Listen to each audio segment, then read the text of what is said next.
What does it mean to be a man? What is manliness? What is toxic masculinity? The term toxic masculinity has become part of the public consciousness. But I think there's an allergy collectively that people have to that framing, which I can understand, because I think then people extrapolate it to mean, that it's always toxic to be a man, which of course isn't true at all. Okay, so we'll dig deeper into the complexities of that, but we can at least all agree that if an animal has a penis, then that means it's male, right? Now we know that there are females of species that are the ones with the large and stout copulatory organ that they use to transmit gametes. So it's not even specific in terms of the sex of the organism. Okay, so there is a lot to the male animal, and if we get it right, there'll be more nuances to manhood and the rest of the human species. I'm Kyone Wolf. Find out how, next on Audacious, after the news.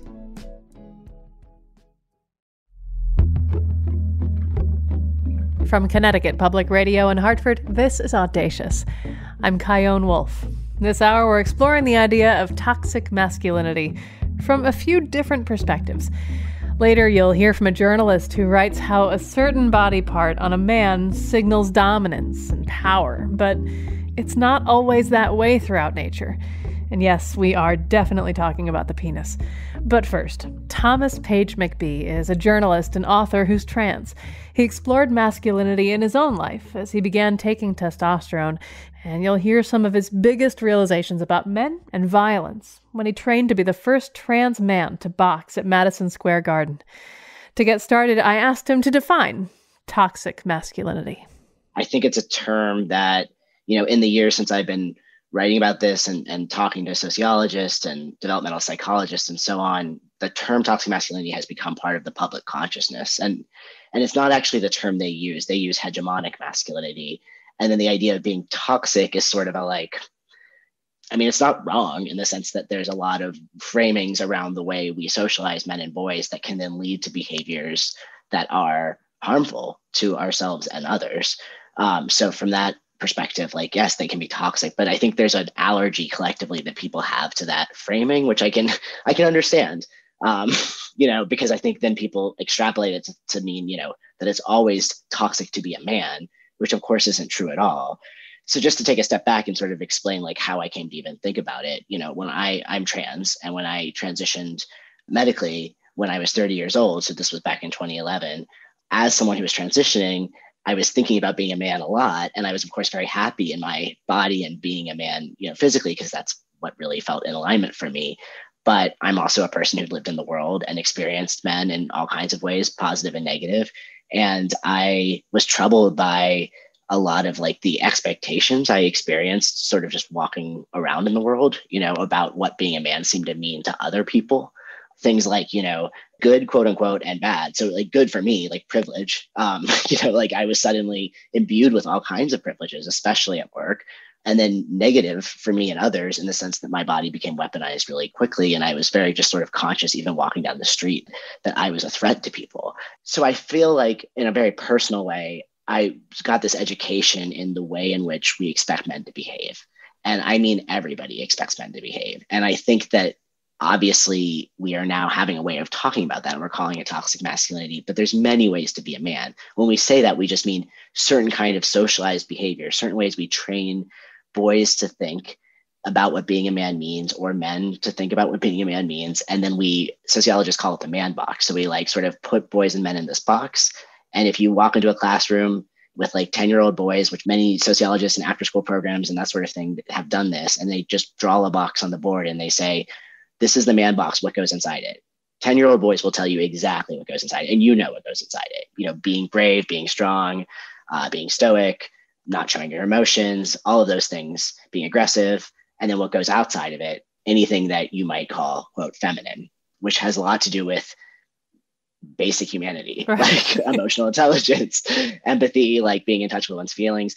And to be really clear, when I was researching all of this, I talked to developmental psychologists who told me there is no innate relationship between male genitalia or testosterone, which men and women both have, and emotional realities. This is something we teach boys, that to be a man, it means to not be in connection with that emotional self. And of course, the harm that comes from the constant policing of those borders is that boys learn to divorce themselves from their own humanity, and that's and how they treat themselves and others. So my definition of toxic masculinity is that divorcing from one's own humanity in the effort to sort of uphold this idea of being a man that is a constructed idea, and that construction is based entirely on the idea of dominance and being like at the top of the pyramid. So that leads to the like, patriarchy, So again, none of this is actually about being a man, but it's about upholding this very specific cultural script that exists in patriarchy specifically about what being a man means. I wonder to what degree insecurity is at the heart of toxic masculinity. Do you think that the two are interchangeable? Like, is there such thing as toxic masculinity without insecurity? I think shame is at the heart of toxic masculinity. And shame is also at the root of all violence. That's what James Gilligan, the prison psychologist, says. He studied male prisoners, and pretty much every behavior that incites violence every person who's reacting in violence was coming from a place of feeling shame first. And you see that more with men than women. Men are more likely to commit acts of violence. They're more likely to murder or be murdered, to harm others in physical ways. And so when you talk about what the man box is, it's a way of policing using shame, masculinity broadly. So I think that yes, it's insecurity, but it's even deeper. Insecurity is something that we all feel, but shame, and of course, shame is something we can all feel, sadly, but shame has no purpose. Like guilt has a purpose, but shame doesn't. Shame is I am bad. Something's wrong with me. I've failed as a human being. And so when you design a way of thinking about gender, or you design a performance of gender entirely around avoiding feeling shame, or, look at our president. That's a person who lives in constant shame, clearly. He can't even admit he's sick when he's clearly sick, and we all know it. There's something about that kind of denial of like basic humanity that shame's about, and the need to constantly police those borders using shame specifically, that I think it's even deeper than insecurity, because it's allowing someone else to tell you that you failed at being you.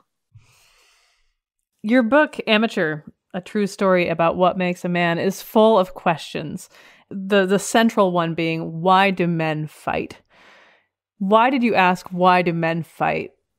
When I would ask other people how they thought about these sort of expectations of manhood, there were usually one of two answers that other guys anyway would give me. And one would be either, well, guys are just like that. Fundamentally, there's something innate about being a man, and it's just X or Y, and just accept it.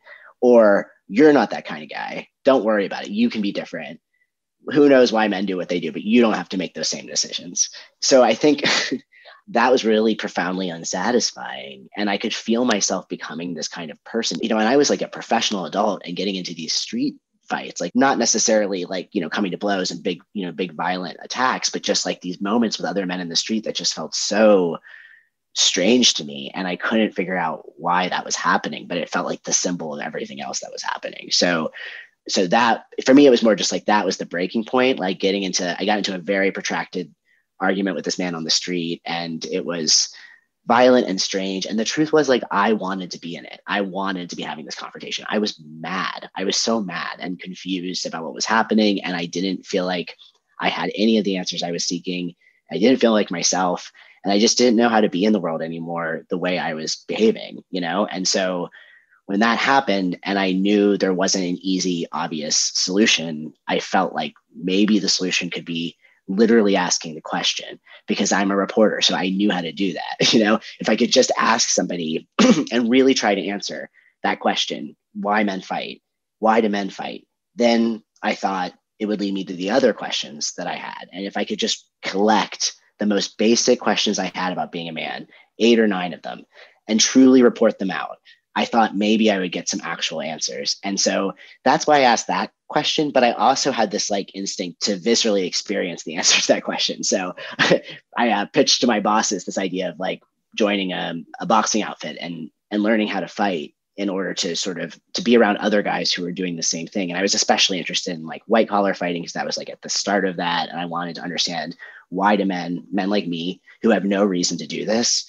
why are they doing this? Like, they don't need to risk their bodies. There's not an economic reason, so why?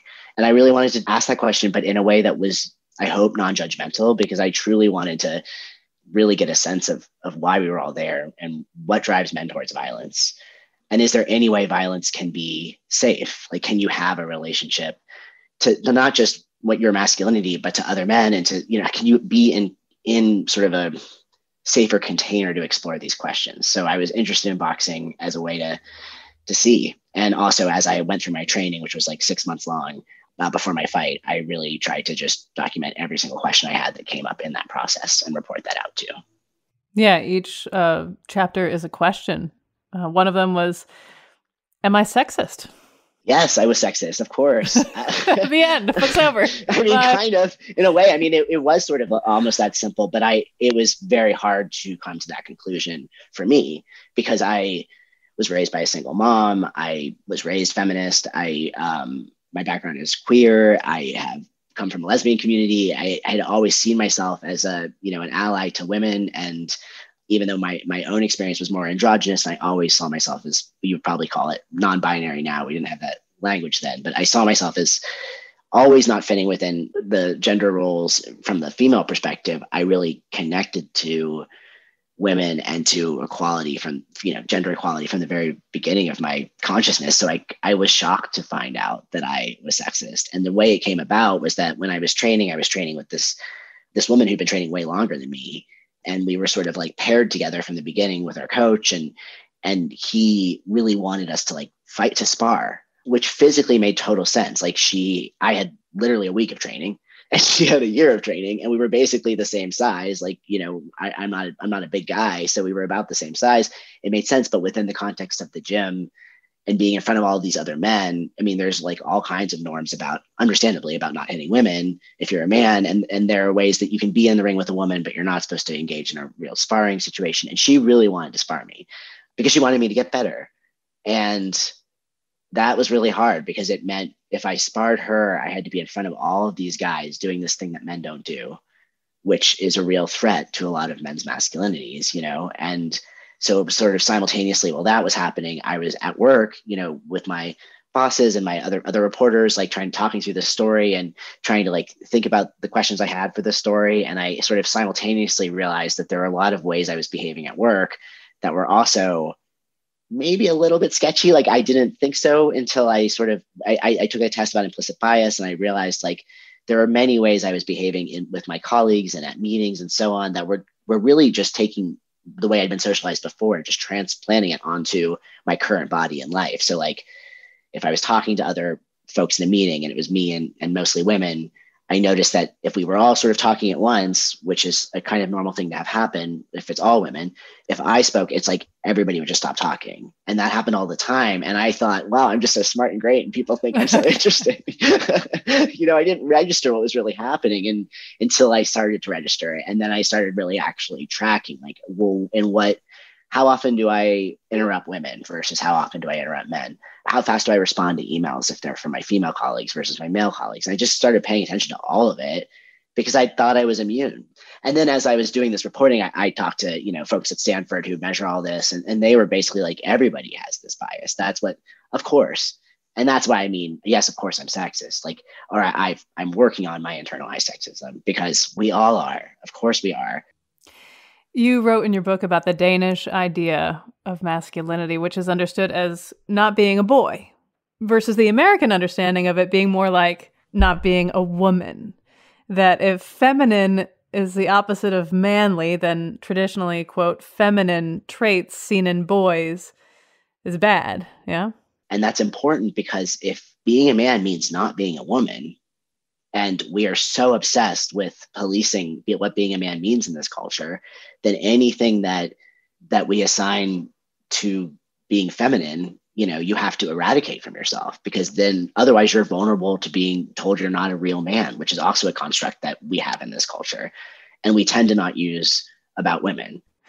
You also did some research into testosterone and understanding testosterone.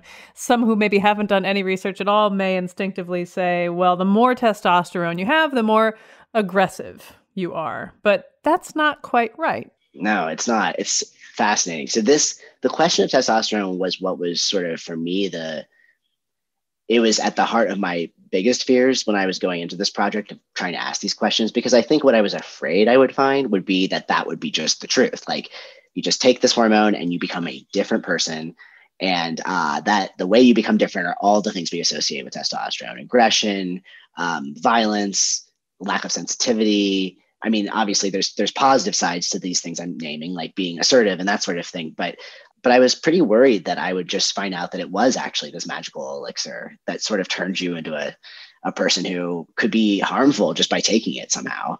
I talked to Robert Sapolsky, who's like a neurobiologist out of Stanford, and he told me that that's the biggest myth about testosterone, that it causes aggression. That's not actually true at all.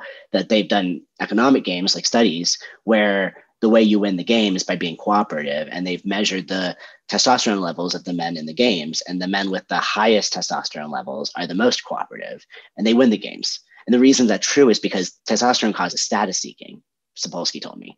Status is like whatever we give status to in this culture. So if cooperation is the highest possible status, then men will be very cooperative because they want to attain that status, which is fascinating. Incentives. Yeah. And then what's interesting about those studies is that he told me that if they give men a placebo and tell them it's testosterone, like a shot of testosterone, those men act like total in the same games. They were given a placebo. There was nothing actually in the drug. Like there was no testosterone given to them, but they are so sure that testosterone makes you aggressive that they behave aggressively.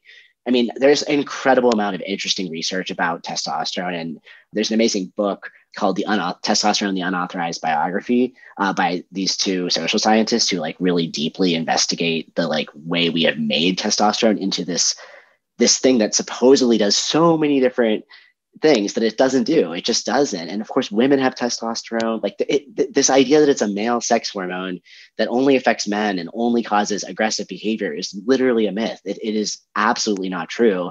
But we've been so deeply invested, I think, in the idea that men are innately slaves to the patriarchy in this particular way. And they do all of these things for that reason. And that it's something in our blood or bodies or hormones. And it's just it is truly a false idea, which is kind of amazing to think about. So if we reward aggression with status, does it surprise you in any way, shape, or form that the president often embodies this bullying kind of persona? You surprised? No, because that's what he ran on. I mean, literally, that's exactly what of course, yes. But there have been other presidents who've been less embodying of this particular uber version of, it's like a hyper masculinity. It's like a hyper hegemonic masculinity. It's like the idea that masculinity is domination is clearly his guiding principle. I mean, I'm not saying that to be controversial. I think that's evident in literally everything he does. And that's what he says and how he speaks, and not wearing a mask because he's, masks are weak or whatever. And it's also reflective of the people who filled in the bubble next to his name, that was not a disqualifying feature. That's true. I think there's like a way that all of these, like understanding how these things interact with like white supremacy specifically is really important, because being a man and even being a white man is not at all correlated with white supremacy, but having a certain kind of masculinity that's about upholding the structure we currently live in, which is a structure of white supremacy and patriarchy. Those things are completely connected. So if you look at the sort of, I think of it as like a pyramid scheme of masculinity in our culture, in American culture, and white masculinity in particular, where a certain kind of guy is at the top, literally, and then we all of the men around, are supposed to like be real men and uphold this pyramid so that the guy at the very top can have as much power as he possibly wants. And then the sacrifice that men make, and I think this is really important, that the sacrifice that men who believe in this, who have been encultured into this mandate, the sacrifice is that you don't get to be a human being. I mean, you harm other people, obviously, many other people. You harm the environment. Men are much less likely, men of this stripe especially, are much less likely to recycle, to care about environmental issues. I mean, global warming is being accelerated literally by this behavior, but you harm yourself. Like really, you don't get to experience real intimacy or connection to other people. When your whole life is about domination and then about serving the person at the top who's the most dominant, like there's very little about that life experience that's not about scarcity and power and keeping that kind of status at all costs. And the costs are literally everyone around you. then if you think about it, that means the cost is you because we're social animals. So what's the point? So I think it's very connected to Trump, but I don't think it's like, he's sort of a helpful example. He's like clearly a figurehead on some level, but I also think that, you could look around in every industry and you could look around your own neighborhood and find many examples, probably most people, of men who embody similar characteristics. These are deeply encultured. And I think eradicating them is going to take a lot of like awareness and thought. Do you think we are at the cusp of a wave of change in terms of how we express masculinity and gender overall? Or do you think we have like a really long way to go? Because it seems like masculinity and femininity and how we interpret these two things and everything in between, that they are in everything. For example, my wife and I have 2 cats. By the way, we just got married. Calling her my wife is awesome. Good cats. Thank you. We have 2 cats, a boy cat and a girl cat, as far as we know. And when I they tell you otherwise. Until they say otherwise. But when I talk to the girl cat, this is what I say. Oh, you're just the cutest little baby. You're just the sweetest little, smallest, tiniest thing. And when I talk to the boy cat, it's like, who's the biggest, most handsome, strongest boy, man, face? And they're about the same size. I mean, they're not totally different. That is how deep it goes in me. And that's just talking to my cats. So I wonder, with all that, where do you think we are in terms of our evolution to a more equitable, informed, thoughtful species of human when it comes to how we understand gender?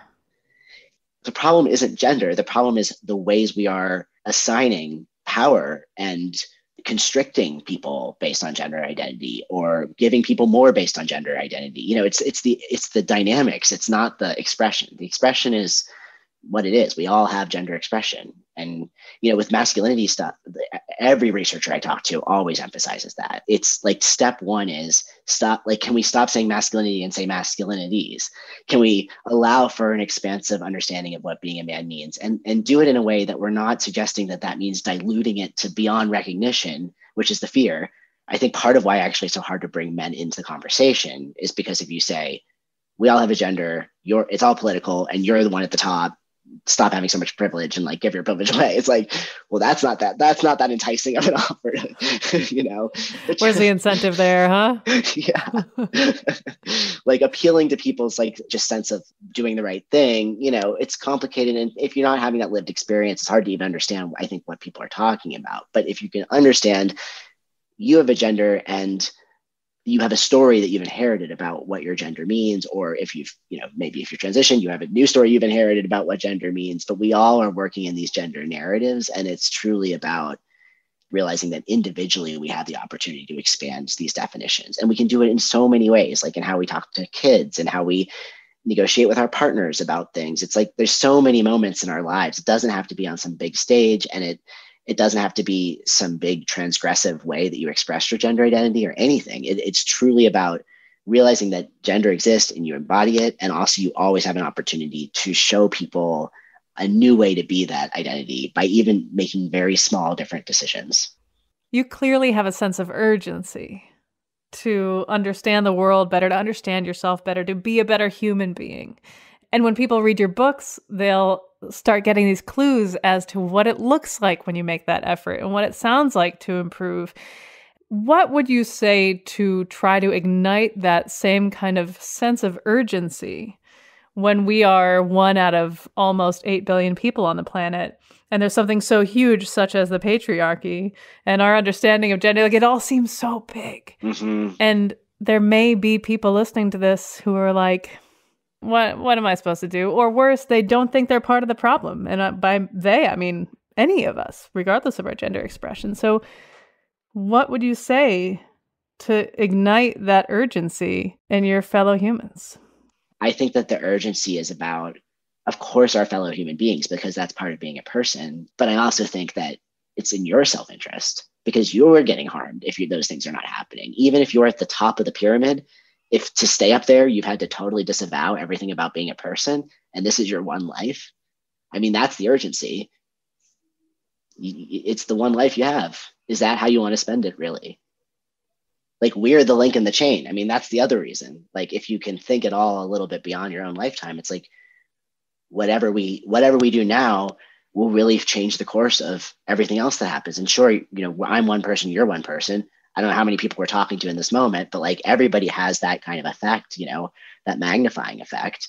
And you never know who's listening or thinking about the things you're talking about. You never know like who's going to be the next person who has some sort of incredible power to actually do something differently, And of course, we all have the next generation that literally has to save the planet, that we're responsible, whether or not we have children, for raising. So, I mean, I think all of that's urgent.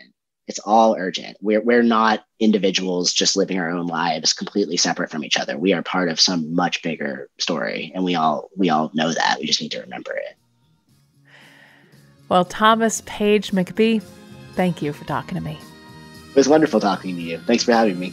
Thomas is a journalist and the author of Man Alive, a true story of violence, forgiveness, and becoming a man. An Amateur, a true story about what makes a man. Check him out at thomaspagemcbee.com. Next up. But now we know that there are females of species that are the ones with the large and stout copulatory organ that they use to transmit gametes. What can the rest of the animal kingdom teach us about what it means and doesn't mean to be male? I'm Chion Wolf. This is Audacious. Stay with me.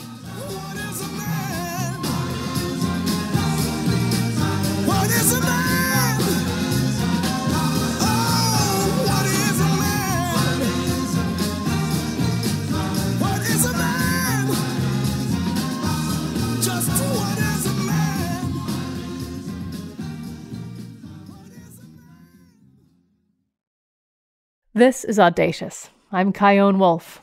Today we're talking about masculinity, the patriarchy, and now, penises, and what they do and don't have to say about what it means to be male. Emily Willingham is the author of Fallacy, Life Lessons from the Animal Penis, and that's fallacy with a PH. On first glance, this book is about, well, various animal penises, but as you'll hear, the diversity of penises attached to animals in this world tells us a lot about the human penis and its role in defining what she calls impossible masculinity.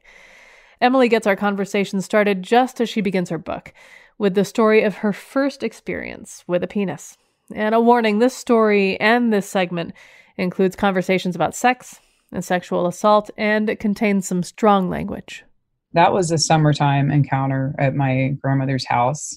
She had a swimming pool. She was in a wheelchair. She had multiple sclerosis. And so she had paralysis from the waist down as a result of that. But she would sit with a cordless phone while my brother and I would swim. And she had a gardener, which sounds kind of schmancy, but it really wasn't as schmancy as it sounds. A fellow there whom I call Eddie in the book, who was clipping things behind her. There was a big row of bamboo and ligustrums and things like that behind her. And there was a pool house just to her right where we kept inner tubes and stuff, where we could get those and go play with them. And so I went in at one point to get one of these inner tubes. And I should clarify that at the time I was very prepubescent. I was quite young. There was a window at the back of the pool house that was shaded by a ligustrum. And I was in there and I heard this hiss sound, and I looked to the right, and this guy, Eddie, was standing there, and he had taken his pants down and had his penis out. And it wasn't until much, much later I realized that this was what he was doing, but he was masturbating. And he was gesturing to me and kind of leering, and I just took off out of there and jumped into the water and stayed in over my head for as long as I could. And I surfaced, and I do not know exactly how much time this was. It seemed like hours. It was probably at least an hour or two. He kept doing this behind my grandmother. And the entire time I was just trying to process how I would keep my brother safe and not endanger my grandmother. What would I do that would be discreet enough this guy wouldn't notice and harm us? Because he was being very threatening behind her, wielding a very large pair of shears, gardening shears, and doing it in a way he knew he had some power there, and he knew what he was doing. I had a very strong sense that he knew that he was basically kind of terrorizing me. And my father came to pick us up and was standing with his back to the pool house. And this guy got on top of the roof of the pool house under a very tall look house that was hanging over it and took his penis out again behind my father. And I remember sitting there just staring at my dad, just thinking, turn around, turn around, turn around, turn around. While this guy was doing that, my dad didn't. And when we got home, I immediately told my mother what had happened. The upshot of it was that he confessed. And I was told that he went to, I'm assuming, state prison for a few years, is what I was told. And the point of that story was this. When I was being interviewed about this by the district attorney, and there was not any focus that I can recall on sort of the mental state that he created with the fact that he terrorized me personally for as long as he did during that afternoon, and what his intention was with that in particular. And everything was just kind of reduced to the fact that he had taken out this penis. And that was the very big deal to everyone. Whereas to me, it was that whole process of trying to figure out how to do something about it without endangering the people I loved. And this centering of the penis is a recurring theme in your book from the very beginning to the very end. Yes, it is. And it's a bit of a Trojan horse because, as you may have noticed, the center chapter of the book is actually about vaginas. Gotcha. And so, so I do, in fact, in the book, center vaginas very explicitly. But yes, it is about decentering the penis, and that's one of the lessons that the animal kingdom has to teach us about them. Emily's personal trauma became the catalyst for her research on animal penises and this idea of decentering that organ in our culture. And here's where it gets weird or interesting, depending on who you are, because all penises are not the same, not even close. So I asked her to first define penis. Yeah, so there are lots of ways to define a penis. I used to lecture about this. I was a biology professor, and I would say that, it's a tube-like structure that transmits gametes, which in a lot of cases remains true, but there's so much more. Also, across different organisms, different groups of organisms, researchers have given them all kinds of different names. None of them sound the same or give the same impression of what they might do. Ligula, phallobase, there's always a penis, there's a dagus. There are all kinds of names. And so in the book, I decided that instead of wrestling with all of these different names over and over again, I would call it all by one name that implied something that you insert and transmit gametes. And the name I chose was intromittum, and the plural is intromitta, and those are neutral terms. And I had a reason for that, because it turns out you may think that one of the uses of a penis is that it's on a male organism and transmits gametes. But now we know that there are females of species that are the ones with the large and stout copulatory organ that they use to transmit gametes. So it's not even specific in terms of the sex of the organism. Will you talk about the damselfly and dragonfly species and how they compete? The males tend to have these really armatured, as they call them, penises. They have, spikes and curves and spades and scrapers and all kinds of things on them that gives them some kind of an potentially adaptive advantage in competition with these other males. And in the case of these animals, these things may very well, they look like hooks, may very well operate as sort of sperm scrapers, so that if they mate with a female after another male has been there, they can kind of remove what the first male left behind and make their own deposit. So it's just competition right there on the ground where copulation is taking place. Let's move on to the seed beetle. No. Oh. I love the seed beetle. I could tell. Did it come through? No, I made the seed beetle a character in the book because they're very closely researched when it comes to copulation, what happens, because they have these kind of bananas intromitted. They're, the genitalia on the male side has all these spikes, and there's a hook and some other stuff on what they insert into the female. And it does actually leave behind a wound. It leaves these little scars. Actually, it leaves a wound that then becomes scars, little V-shaped scars on her internal ducts. And so you would think, well, my God, this is harming her. That can't be helpful, right? But they have done some studies that suggest that females who are harmed and then go back and mate again, because seed beetles will do this, they tend to have more offspring than females who don't sustain this harm, which sounds kind of baffling and also a hell of a trade-off, but that is the trade-off. And so what it turns out may be happening is that the semen that's ejaculated during this process may make entry through some of these wounds. And although we probably don't think about semen as a snack, it does get widely used as one in the animal kingdom because it has a lot of nutrients in it. And those are the nutrients that are used to build animals just as much as anything else. And so she may benefit from it in those terms, which is why she may be able to have more offspring. The seed beetle, worth looking at their genitalia if people get a chance. Web extra. Yes. So talking about violence, one thing that stuck out in this chapter was the concept of rape and the human penis. And you make an interesting argument that in terms of sexual assault, the human penis is, contrary to some suspiciously demented standpoints, that it is not built for violence. When it comes to the holy wow spectrum of penises, we're not very high up there, or not very far down on the wow end of things.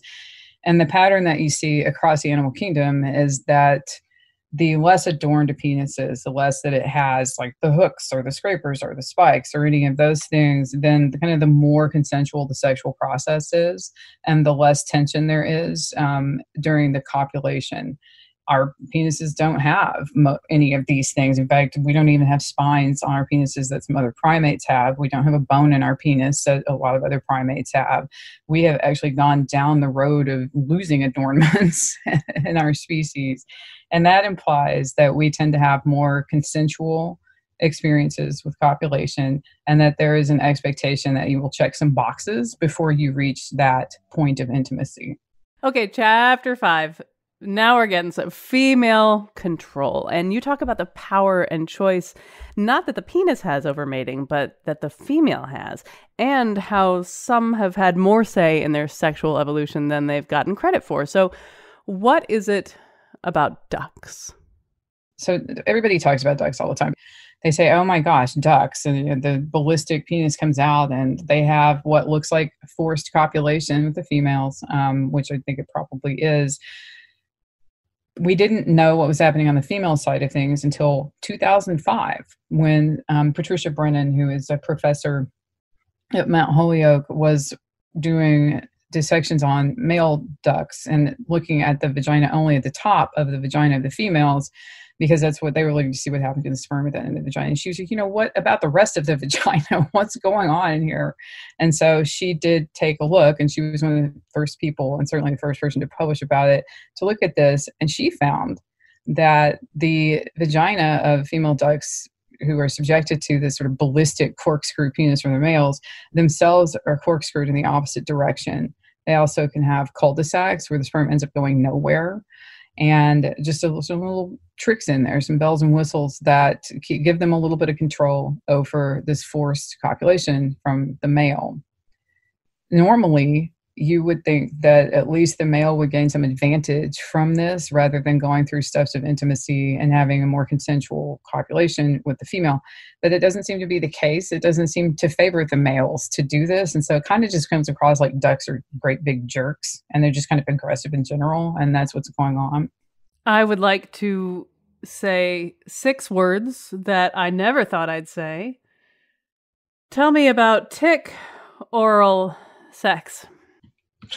There is an entomologist, William Everhart, whose work has been pretty crucial to anything that we understand about, especially the female side of the equation in copulation. And one of the things that he wrote in his groundbreaking book from 1985 about this was that there's definitely a mating step among some ticks where the male will move his mouth parts around in the female genital opening as sort of a, it's like, we would interpret that as foreplay, but it's some kind of a priming before the actual act takes place.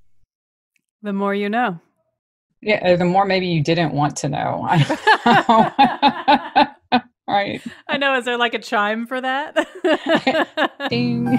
Oh. That was Emily Willingham, author of Fallacy, Life Lessons from the Animal Penis.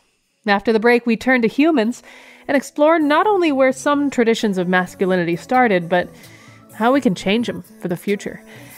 This is Audacious. Be right back.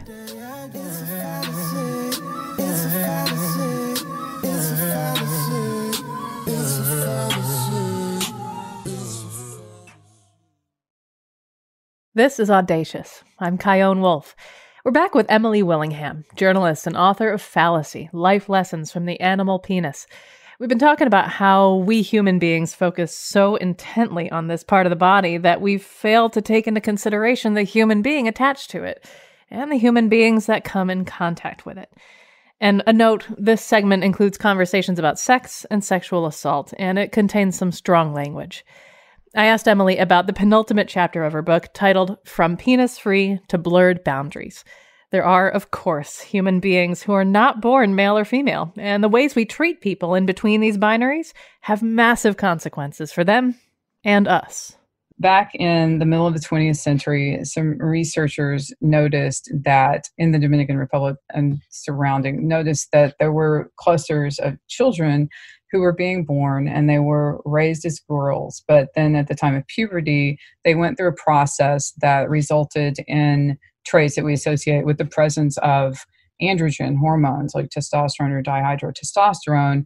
And this included having broad shoulders, growing hair on their face and chest, and then developing a penis. But one of the things that researchers looking at these groups of people noticed was that because this was relatively common in these areas where they had uncovered it, they didn't really discover it, the people there had kind of taken this attitude of accepting it and accommodating it, which led to, I think, probably less stress for the children who were born, raised as girls, and then having this transition to these more things that we associate with being male. And it was just a really good example of, first of all, this continuum of even anatomically what is representative in humans in terms of genitalia, and also this continuum of how we can react to people who don't fit this binary that's been forced on us socioculturally forever. We do like our binaries, but they're not biologically accurate. You say it's time we decenter the human penis and centered another organ, and instead the human brain. How did this centering of the phallus start? There's certainly a field of thought that it started to, well, there was the rise of the phallus accompanied the rise of agriculture. And as we moved towards having sort of larger areas of land that we wanted to protect, where we had crops to protect, which is associated, right, with fertility and growth and that kind of stuff, we started to take this anatomical feature that we could clearly associate with these things, at least in some cultures, and use that as like a sort of aspirational thing, as a guardian and all this other kind of stuff. And so you start to see that, like one of the oldest examples I can think of is the Egyptian god Min, who's depicted holding a flail, which is what you use, right, for harvest, and then also depicted always with an erect penis that is parallel to the ground. And those two things are combined together in this god, whose plant, by the way, was lettuce. Because this kind, well, you're like lettuce, because I guess people think of iceberg, but this is a lettuce. It's kind of got a phallic shape to it. It grows like in sort of a phallic type shape. And when you break it open, a white fluid comes out of it. And so these associations are really powerful. But over time, it sort of seems like in a lot of cultures, we got rid of the body part. Not the body part, we got rid of the body, right? That portion of the human, you just left behind the penis and reduced everything to just this phallus that was like, going to dominate and terrorize and protect and all these other things. What's your beef with Freud? My beef with Freud. I don't have necessarily a beef with Freud, with Freud specifically, but I might have a beef with the way these people wrote or used what he said and wrote about him. There's a whole literature of analysts publishing case descriptions and things like that, in which they attribute to their clients, to their patients, this desire to be a phallus or the desire to make the analyst their phallus. And then the analyst starts to think, well, maybe I want to make my patient my phallus, and everything is a phallus. There's one especially horrible, horrible paper. The analyst is talking with some women whose children may be trans, and the analyst is blaming these women for, quote unquote, making their children this way by treating these children when they were infants as the woman's phallus. And it's called phallus girls or something like that, where even the most just loving maternal behavior in this person's eyes is translated into, you're treating your infant like a penis. It's really horrible stuff. At the end of this book, you mention a story that kind of beautifully ties into the story you tell at the very beginning about a horrific event that took place in a Ukrainian town that, as you write, involves all the factors that give the human penis its negative contours today. What happened? Yeah, this is a terrible story, so I do think probably a content warning is in order. There was a couple, they were dining out a short distance from where they live. The woman left early to walk home, and on her way home, she was waylaid by a man named Dmitry, who pulled her into a bush and began raping her. A few minutes later, the husband who had left the party came along. He heard sounds from the bushes that he found to be alarming. He investigated, and he found this man not only in the process of raping his wife, but also choking her. And the husband acquired a Swiss Army knife somehow and relieved the rapist of his penis. He cut his penis off. The aftermath of that was what I thought was kind of most telling. The concern both among the people there in the immediate aftermath of the event and in the news stories was all about this man's loss of his penis, and would he be able to have it reattached? You know, what would happen and what would his outcomes be and all these other things. In the moment, they called an ambulance for him, but they didn't call an ambulance for the woman who was attacked. And her mother had to be the one who ended up taking care of her because nobody else was even seemed to be paying attention to it. There was a threat, at least at the time, that the husband who had cut off this man's penis would actually get more jail time than the man who was committing the rape. And nobody seemed to really be very focused on the fact that he was trying to possibly take this woman's life, because he was choking her with both hands at the time that they were discovered. And the news reports in the end ended up erasing anything that really had to do with what her sequelae of this might be, how it might affect her in the long term. There was just no discussion of what might happen with her, and certainly no discussion of sort of psychological motivations that would have led this man to do this. And so I wonder, your story, this story are two of uncountable stories that all are on the same theme of centering the penis and blanking out everybody else. So what can I do, as a cis woman on the planet Earth? What can any of us do, regardless of how we present, to nudge this giant penis-shaped ship of our culture's obsession with this body part in a direction that brings more peace and more justice to the rest of us? What is there to do? We can try to get rid of impossible masculinity, this kind of archetype of masculinity that we seem to socioculturally make people with penises think they need to achieve. We can illustrate and live and exemplify that there are many kinds of masculinity, and there's no one way to exercise that or manifest it. We can avoid doing things where we ourselves default to reducing a person to a penis. When somebody walks into a Starbucks with an AR-15 and somebody says, "Oh, that's small dick energy," that really just diminishes that entire episode to just this body part, when obviously there's so much more going on there psychologically and so many sociocultural factors that led to that performative behavior. And I think we need to become more serious and take these things on in a lot more depth rather than these facile dismissals related to this body part. That was Emily Willingham, journalist and author of Fallacy, Life Lessons from the Animal Penis. Find her on Twitter at EJ Willingham.